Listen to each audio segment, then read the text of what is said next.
Hi hello friends, welcome to Sumi's ಮನೆ ಅಡುಗೆ recipes. ಇವತ್ತು ನಾನು ನಿಮಗೆ ತೋರಿಸ್ತಾ ಇರೋದು ಬಸ್ಸಾರು ಹೇಗೆ ಮಾಡೋದು ಅಂತ. ಸೊಪ್ಪು ಬಸ್ಸಾರು, ಅದಕ್ಕೆ ಬೇಕಾಗಿರೋ ಇಂಗ್ರೀಡಿಯೆಂಟ್ಸು ಸ್ವಲ್ಪ ಕಾಯಿನ ಹಚ್ಚಿಟ್ಕೊಂಡಿದ್ದೀನಿ, ಇದು ರುಬ್ಬೋದಕ್ಕೆ. ಹಾಗೆ ಒಂದು ಗೆಡ್ಡೆ ಬೆಳ್ಳುಳ್ಳಿನ ಸಿಪ್ಪೆ ಬಿಡಿಸಿ ಇಟ್ಕೊಂಡಿದ್ದೀನಿ, ಒಂದು ಸ್ವಲ್ಪ ಹುಣಸೆಹಣ್ಣು, ಒಂದು ಟೊಮ್ಯಾಟೊ, ಸ್ವಲ್ಪ ಕೊತ್ತಂಬರಿ ಸೊಪ್ಪು, ಒಂದು ಈರುಳ್ಳಿನ ದೊಡ್ಡದಾಗಿ ಹಚ್ಚಿಟ್ಕೊಂಡಿದ್ದೀನಿ. ಹಾಗೆ 1 ಸ್ಪೂನಷ್ಟು ಮೆಣಸು, ಸ್ವಲ್ಪ ಜೀರಿಗೆ, ಇದು ರುಬ್ಬೋದಕ್ಕೆ. ಈಗ ನಾವು ಸಾಂಬಾರು ಒಗ್ಗರಣೆಗೆ ಏನು ಬೇಕು ನೋಡ್ಕೊಬರೋಣ. ಒಂದು ಈರುಳ್ಳಿನ ಸಣ್ಣದಾಗಿ ಹಚ್ಚಿಟ್ಕೊಂಡು, ಸ್ವಲ್ಪ ಕರಿಬೇವು, ಒಂದು ಸ್ವಲ್ಪ ಬೆಳ್ಳುಳ್ಳಿ, 4ರಿಂದ 5 ಹಸಿರು ಸಾಕು, ಹಾಗೆ ಒಂದು 2 ಮೆಣಸಿನಕಾಯಿ, ಸಾಸಿವೆ, ಬೆಳ್ಳುಳ್ಳಿನ ಜಜ್ಕೊಳ್ಬೇಕು.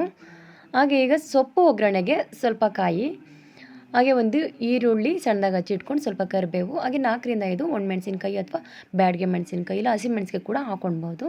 ಈಗ ರುಚಿಗೆ ತಕ್ಕಷ್ಟು ಉಪ್ಪು ತೊಗೊಂಡಿದ್ದೀನಿ. ನಾನಿಲ್ಲಿ 2 ಕಟ್ಟು ಸೊಪ್ಪನ್ನ, ಅರಿವೆ ಸೊಪ್ಪು ಬರುತ್ತಲ್ಲ, ಅದನ್ನು ಚೆನ್ನಾಗಿ ಬಿಡಿಸಿ ತೊಳೆದಿಟ್ಕೊಂಡಿದ್ದೀನಿ. ಹಾಗೆ 1/2 ಇಡೀ ಬೇಳೆನ ಚೆನ್ನಾಗಿ ತೊಳೆದು ಬಿಸಿನೀರಲ್ಲಿ ಒಂದು ಅರ್ಧ ಅವರ್ ನೆನೆಸಿಟ್ಟಿದ್ದೆ. ನಾನಿಲ್ಲಿ ಬೇಯಿಸ್ಕೊಂಡಿಲ್ಲ, ನೆನೆಸಿಟ್ಟಿದ್ದು, ನೆನೆಸಿದ್ರೂ ಸಾಕು.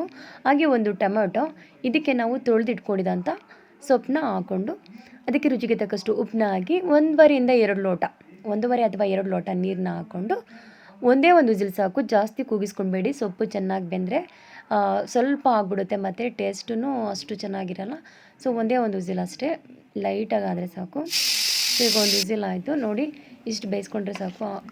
ಈಗ ನಾನು ಅಲ್ಲಿ ಬೆಂದಿರೋವಂಥ ಟೊಮಾಟೋನ ರುಬ್ಬೋದಕ್ಕೆ ಎತ್ತಿಟ್ಕೊತಾ ಇದ್ದೀನಿ. ಹಾಗೆ ಇದು ನೀರನ್ನ ಬಸ್ತಿಟ್ಕೊಂಡಿದ್ದೀನಿ. ಈಗ ನಾವು ಒಲೆ ಮೇಲೆ ಒಂದು ಬಾಣಲೆನ ಇಟ್ಕೊಂಡು 1 ಸ್ಪೂನ್ ಅಥವಾ 1/2 ಸ್ಪೂನಷ್ಟು ಎಣ್ಣೆ ಹಾಕ್ಕೊಂಡು, ನಿಮಗೆ ಜಾಸ್ತಿ ಎಣ್ಣೆ ಬೇಕಂದ್ರೂ ಹಾಕ್ಕೊಳ್ಬೋದು, ನಾನು ಸ್ವಲ್ಪ ಹಾಕ್ಕೊತಾ ಇದ್ದೀನಿ. ಹಾಗೆ ಈಗ ಒಂದು ಅರ್ಧ ಸ್ಪೂನ್ ಸಾಸಿವೆ, ಕಡಲೆಬೇಳೆ, ಇದು ಬಂದು ಒಗ್ಗರಣೆಗೆ. ನಾವು ಸೊಪ್ಪನ್ನ ಫಸ್ಟು ಒಗ್ಗರಣೆ ಮಾಡ್ಕೊಬೇಡ, ಯಾಕಂದರೆ ರುಬ್ಕೊಳ್ಬೇಕಲ್ವ, ಅದಕ್ಕೋಸ್ಕರ. ಕಾಳು ಸ್ವಲ್ಪ ಬ್ರೌನ್ ಕಲರ್ ಟರ್ನ್ ಆಗಿದೆ. ಈಗ ನಾವು ಇದಕ್ಕೆ ಮೆಣಸಿನ್ಕಾಯಿ ಮತ್ತು ಈರುಳ್ಳಿ, ಕರಿಬೇವನ್ನ ಹಾಕೊಳ್ಳೋಣ. ಅದನ್ನು ಚೆನ್ನಾಗಿ ಫ್ರೈ ಮಾಡ್ಕೊಳ್ಬೇಕು. ಮತ್ತು ಈಗಲೇ ನಾವು ಸ್ವಲ್ಪ ರುಚಿಗೆ ತಕ್ಕಷ್ಟು ಉಪ್ಪು ಹಾಕೋಣ. ಆ್ಯಕ್ಚುಲಿ ನಾನು ಸೊಪ್ಪನ್ನ ಬೇಯಿಸುವಾಗ ಉಪ್ಪು ಹಾಕ್ಕೊಂಡಿದ್ದೆ, ಅದೇ ಸ್ವಲ್ಪ ಹಾಕ್ಕೊಂಡಿದ್ದೆ.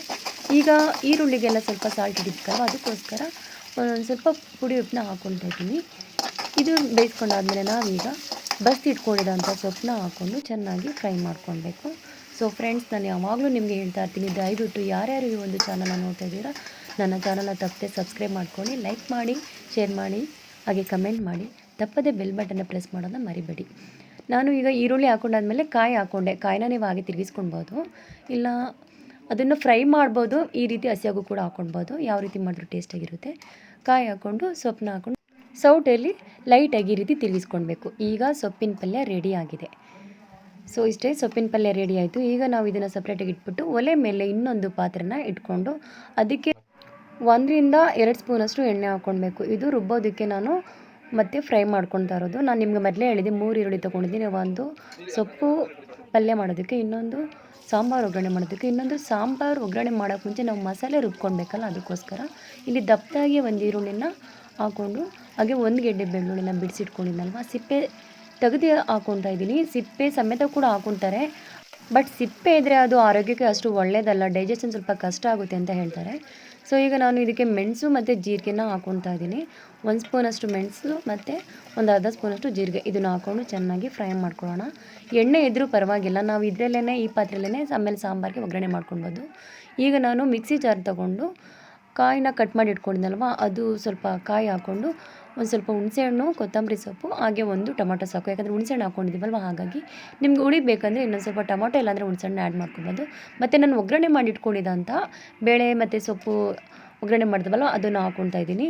ನೀವು ಒಗ್ಗರಣೆ ಮಾಡೋಕ್ಕೆ ಮುಂಚೆನೂ ಹಾಕ್ಕೊಬೋದು, ಬಟ್ ಒಗ್ಗರಣೆ ಮಾಡಿದ್ಮೇಲೆ ಹಾಕ್ಕೊಂಡ್ರೆ ಟೇಸ್ಟಾಗಿರುತ್ತೆ. ಹಾಗೆ ನಾನೀಗ ಮಸಾಲೆಗೆ ಅಂತ ಈರುಳ್ಳಿ, ಮೆಣಸು, ಜೀರಿಗೆ, ಬೆಳ್ಳುಳ್ಳಿ ಫ್ರೈ ಮಾಡ್ಕೊಂಡಲ್ವ, ಅದನ್ನು ಕೂಡ ಹಾಕ್ಕೊಂಡೆ.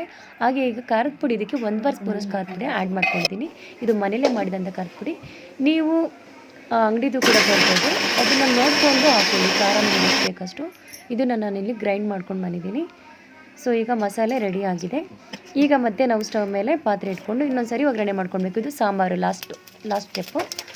ಸೊ ಈಗ ಮತ್ತೆ ಎಣ್ಣೆ ಇತ್ತಲ್ವ, ಅದಕ್ಕೆ ನಾನು ಸಾಸಿವೆ, ಜೀರಿಗೆ, ಹಾಗೆ ಇಂಗು ಹಾಕ್ಕೊಂಡೆ. ಇಂಗು ಡೈಜೆಷನ್ಗೆ ತುಂಬ ಒಳ್ಳೆಯದು. ಹಾಗೆ ಈರುಳ್ಳಿ, ಕರಿಬೇವು, ಮೆಣಸಿನ್ಕಾಯಿ ಹಾಕ್ಕೊತಾ ಇದ್ದೀನಿ. ಮೆಣಸಿನ್ಕಾಯಿ ನೀವು ಯಾವ್ದಾದ್ರು ಯೂಸ್ ಮಾಡ್ಬೋದು ಫ್ರೆಂಡ್ಸ್, ನಾನು ಆವಾಗಲೇ ಹೇಳಿದ್ದೀನಲ್ವ, ಬ್ಯಾಡಗೆ ಮೆಣಸಿನ್ಕಾಯಿ ಆದರೂ ಯೂಸ್ ಮಾಡ್ಬೋದು, ಇಲ್ಲ ಮನೇಲಿ ಯಾವುದಿದೆ ಅದು ಒಣಮೆಣಸಿನ್ಕಾಯಿ ಯೂಸ್ ಮಾಡ್ಕೊಳ್ಬೋದು. ಈಗ ಈರುಳ್ಳಿ ಚೆನ್ನಾಗಿ ಬ್ರೌನ್ ಕಲರ್ಗೆ ಟರ್ನ್ ಆದಮೇಲೆ ನಾವು ರುಬ್ಬಿಟ್ಕೊಂಡಿದ್ದಂಥ ಮಸಾಲೆ ಹಾಕ್ಕೊಂಡು, ಮತ್ತು ನಾವು ಸೊಪ್ಪನ್ನ ಬಸ್ತಿಟ್ಕೊಂಡಿದ್ದೀವಲ್ವ ನೀರು, ಆ ನೀರನ್ನ ಹಾಕ್ಕೊಂಡು ಚೆನ್ನಾಗಿ ಮಿಕ್ಸ್ ಮಾಡಿಬಿಟ್ಟು, ಅದು ಮಸಾಲೆ ಎಲ್ಲನೂ ಚೆನ್ನಾಗಿ ತೊಳ್ಕೊಂಡು ನೀರಲ್ಲೇ ಹಾಕೊಳ್ಳಿ. ಮತ್ತು ನೀರು ನೀವು ಬಸ್ತಿರೋ ನೀರು ಏನಾರು ಕಡಿಮೆ ಇತ್ತು ಅಂತಂದರೆ ಬೇರೆ ನೀರನ್ನ ಸ್ವಲ್ಪ ಕಾಯಿಸ್ಬಿಟ್ಟು ಇಲ್ಲಾಂದರೆ ತಣ್ಣೀರನ್ನ ಇದಕ್ಕೆ ಸೇರಿಸ್ಕೊಳ್ಳಿ. ಯಾಕಂದರೆ ನಿಮ್ಮ ಕನ್ಸಿಸ್ಟೆನ್ಸಿ ನೋಡ್ಕೊಳ್ಳಿ. ನಿಮಗೆ ಗಟ್ಟಿ ಬೇಕು ಅಂದರೆ ಹಾಗೇ ಇರಲಿ, ಇಲ್ಲಿ ಇನ್ನೊಂದು ಸ್ವಲ್ಪ ತೆಳ್ಳಗೆ ಬೇಕು ಅನ್ನೋಕ್ಕೆ ಅಂತ ಅಂದರೆ ಇನ್ನೊಂದು ಸ್ವಲ್ಪ ನೀರನ್ನ ಆ್ಯಡ್ ಮಾಡ್ಕೊಳ್ಳಿ. ಮತ್ತು ರುಚಿ ನೋಡಿಬಿಟ್ಟು ಏನಾದರೂ ಸ್ವಲ್ಪ ಕಡಿಮೆ ಇತ್ತು ಸಾಲ್ಟು ಅಂತ ಅಂದರೆ ನೀವು ಸಾಲ್ಟನ್ನ ಆ್ಯಡ್ ಮಾಡ್ಕೊಂಡು ಬಂದು ಸಾಂಬಾರು ಒಂದು 5 ಮಿನಿಟ್ಸ್ ಕುದಿಯೋಕ್ಕೆ ಬಿಡಿ. ಒಂದು 5 ನಿಮಿಷ ಚೆನ್ನಾಗಿ ಕುದಿಸಾದ್ಮೇಲೆ ಇದನ್ನು ಸ್ಟವ್ ಆಫ್ ಮಾಡ್ಕೊಂಡು ನೀವು ಅನ್ನ ಅಥವಾ ಮುದ್ದೆಗೆ ಹಾಕ್ಕೊಳ್ಬೋದು. ತುಂಬ ಚೆನ್ನಾಗಿರುತ್ತೆ. ಸೊ ಈಗ ಬಸ್ಸಾರು ರೆಡಿಯಾಗಿದೆ. ಇದನ್ನು ಟ್ರೈ ಮಾಡಿ ಹೇಗಿತ್ತು ಅಂತ ಕಮೆಂಟ್ ಸೆಕ್ಷನಲ್ಲಿ ಕಮೆಂಟ್ ಮಾಡಿ. Thanks for watching my channel.